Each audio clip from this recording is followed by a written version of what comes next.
Olá, eu sou o Victor Fontana, esse aqui é o meu canal, ele pode ser um pouco seu também, basta para isso você se inscrever aqui no canal, participar da comunidade, deixar aqui nos comentários como você acha que esse canal pode melhorar, deixar o seu like, compartilhar os vídeos e assim você faz parte da comunidade. Hoje a gente retorna com muita alegria para Confissões de Agostinho. Se você tem acompanhado a série, a gente já tem um tempinho que a gente falou a última vez desse livro e Confissões de Agostinho, a gente está comentando o livro todo, lendo o livro juntos, se é a primeira vez que você vê esse vídeo.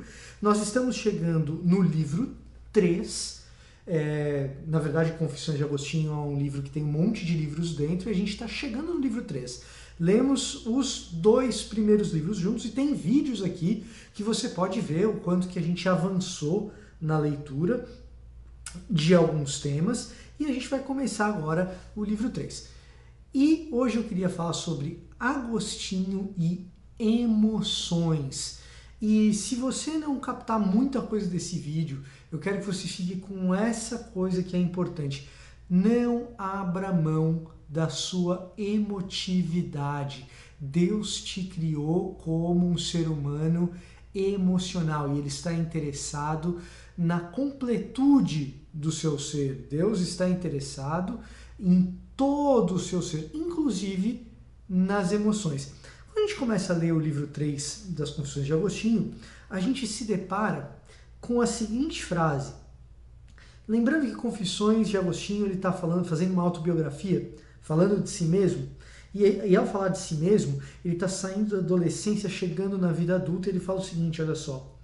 Amando amar, queria algo para amar e odiava a tranquilidade e o caminho sem armadilhas.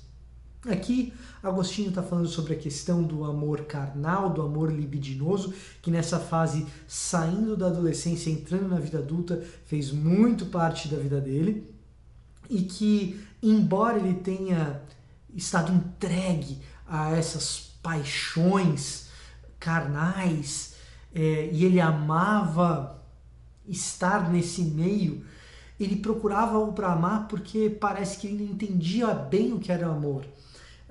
Ele diz que mesmo sem amar, ele amava, mais ou menos isso. Mas o que eu quero deixar mais interessante, que eu acho que é mais interessante aqui, é o seguinte, ele fala o seguinte, que ele odiava a tranquilidade e o caminho sem armadilhas, porque dentro de mim havia fome por falta de comida interior, por falta de ti, meu Deus. Isso é outra coisa que, se você acompanha a série, você já sabe que Agostinho faz a teologia dele em Confissões, conversando com Deus, e ele está dizendo, confessando a Deus, que por falta de Deus, ele sentia um vazio dentro de si, uma fome dentro de si. Mas eu quero dar uma ênfase especial para essa questão de Agostinho com a tranquilidade. Porque isso daí vai revelar um pouco da influência do estoicismo ou da escola de filosofia estoica no pensamento de Agostinho. Falar sobre os estoicos e Agostinho é sempre um assunto complicado, gera uma certa controvérsia, inclusive porque, pelo menos, a versão mais aceita é que Agostinho teria mudado a visão dele ao longo da vida a respeito do estoicismo. Bom, que é o estoicismo e por que é importante para essa passagem sobre tranquilidade? Estoicismo é uma escola filosófica grega que é uma escola filosófica dominante no século I e no século II, um pouco antes de Agostinho nascer. Portanto, uma escola filosófica dominante, inclusive no período do desenvolvimento da igreja, no período dos escritos de Paulo. Muito importante entender o que essa escola pensa, inclusive para entender o Novo Testamento, que não é o nosso tema aqui. Mas, quando Agostinho fala que ele está fugindo da tranquilidade e que por isso ele cai em armadilhas, isso evoca o espírito do estoicismo. Um dos grandes filósofos estoicos gregos é Epíteto, e Epíteto fala um negócio interessante, que a busca pela virtude, que leva à felicidade, é a busca pela tranquilidade. Porque na tranquilidade, despojado, e aí presta atenção no que eu falei no comecinho, porque na tranquilidade, despojado das emoções, O ser humano, ele é capaz de tomar decisões melhores, decisões virtuosas, utilizando apenas o seu aparato intelectual, a sua razão. Então, quanto menos emotivo for o ser humano, mais próximo ele está da tranquilidade, mais próximo ele está de Deus e mais próximo ele está de uma vida feliz. Isso é um traço da ética de Epíteto muito forte, né? E Agostinho parece ecoar isso de alguma maneira. De certa forma, o que a gente está dizendo aqui? É a valorização de se despojar das emoções para que a gente tome decisões mais sensatas. O que, do ponto de vista, pelo menos do senso comum, parece bastante razoável. Quando a gente está enfurecido ou quando a gente está em êxtase, muito empolgado, a gente tende a tomar decisões ruins. Quando a gente está apaixonado, a gente tende a não enxergar as características ruins das pessoas com quem nós nos apaixonamos e tomamos decisões equivocadas nesse sentido. Então, pelo menos do ponto de vista do senso comum, isso parece ser muito sensato.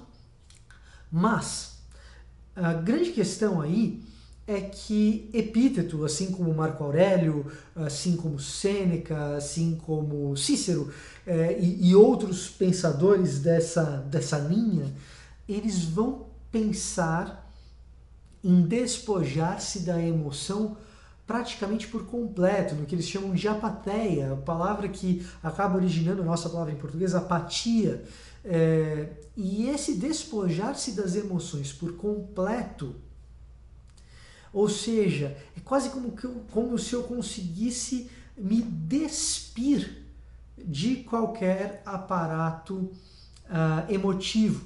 Se você assistia Star Trek, né, Jornada nas Estrelas, mais ou menos como o Spock. O Spock era uma boa ilustração de um excelente estoico, despojado das emoções, né? Ao fazer isso, eu consegui me despir dessa emotividade, eu serei uma pessoa mais sensata. Agostinho não compactua, embora ele dialogue com esse tipo de raciocínio. Quando ele está falando de tranquilidade aqui, ele está falando exatamente disso.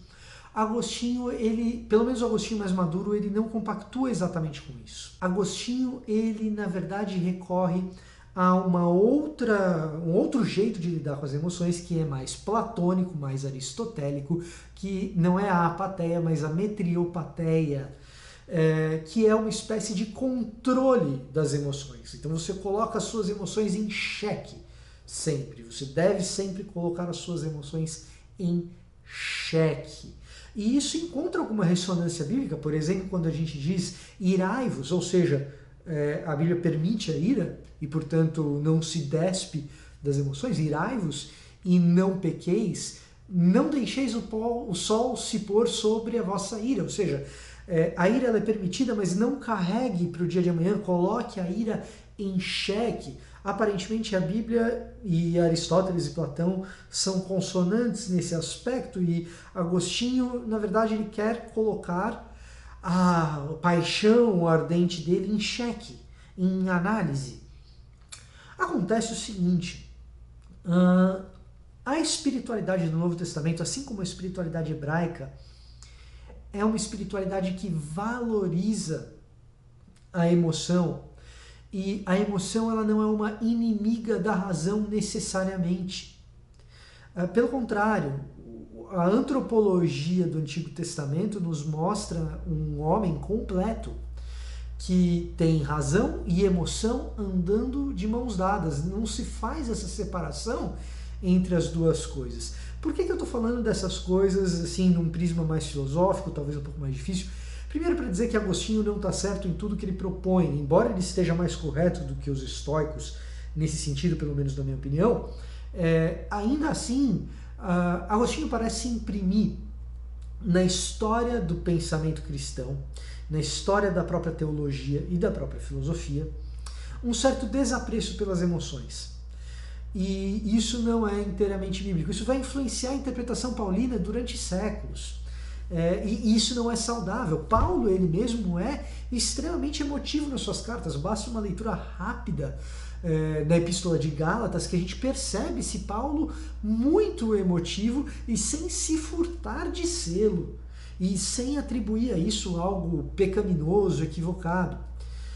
Quando a gente traz isso para o nosso contexto dos dias atuais e do momento que a gente vive como igreja brasileira e como internet de teologia e tudo mais, a gente vê esse movimento muito saudável de se retornar à teologia reformada, do pessoal que está retornando aos autores reformados, aos reformadores, o que é muito bacana.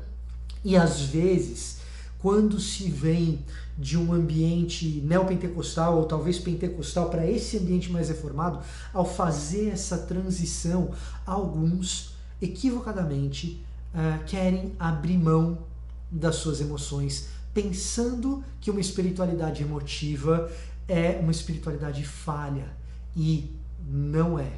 Não é.